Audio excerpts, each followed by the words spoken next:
नागपुरात 3 दिवसीय आंबा मिलेट्स व धान्य महोत्सवाचं आयोजन करण्यात आलं आहे। या महोत्सवाच्या माध्यमातून शेतकरी थेट ग्राहकांपर्यंत आपली उत्पादनं पोहोचवत आहेत। उन्हाळा म्हटलं की अनेकांच्या कपाळावर आठ्या उमटतात। मात्र आंब्यांचं नाव काढलं की तोच उन्हाळा सुसह्य व्हायला लागतो। आंबा आवडत नाही असा माणूस विरळाच। अशाच आंबा प्रेमींसाठी नागपुरात आंबा महोत्सवाचं आयोजन करण्यात आलं आहे। महाराष्ट्र राज्य कृषी पणन मंडळाच्या नागपूर विभागीय कार्यालयामार्फत कुसुमताई वानखेडे हॉलमध्ये हा आंबा महोत्सव भरवण्यात आला असून 5 मे पर्यंत सुरू राहणार आहे। या महोत्सवाला काटोलचे आमदार चरणसिंग ठाकूर उपस्थित होते। अशा महोत्सवांचा शेतकऱ्यांना थेट फायदा होतो आणि असे कार्यक्रम सुरू राहिले पाहिजेत असं ते म्हणाले। दरम्यान या महोत्सवात नागरिकांची गर्दी होतीये।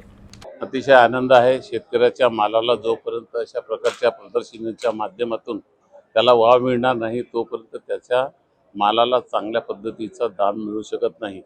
आणि म्हणून अशा प्रकारचे शिबिर जे आहेत त्याच्या माध्यमातून सगळ्या जातीची त्या ठिकाणी ओळख होते। शेतकऱ्यालाही त्या ठिकाणी चांगल्या प्रकारे मार्केटिंग मिळण्याकरता एक प्रोत्साहन त्या ठिकाणी मिळते। असाच मार्केटिंग हा संत्र्याचा सगळ्या राज्याच्या कानाकोपऱ्यामध्ये व्हायला पाहिजे।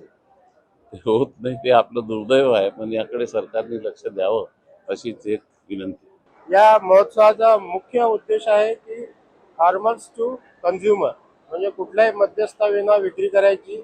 आंब्याच्या बाबतीत बोलायचं झालं तर आंबा हा तुम्हाला नॅचरल पद्धतीने पिकवलेला इथे मिळतो आणि कोकणातीलच शेतकरी आम्ही इथे बोलवले असल्यामुळे त्यामध्ये तुमच्या जसं नागपूरमध्ये सगळेच आंबे हे वेगळ्या नावाने देवगडच्याच नावाने विकल्या जातात, मात्र ते देवगडचे असतातच का हे कोणाला माहीत नाही।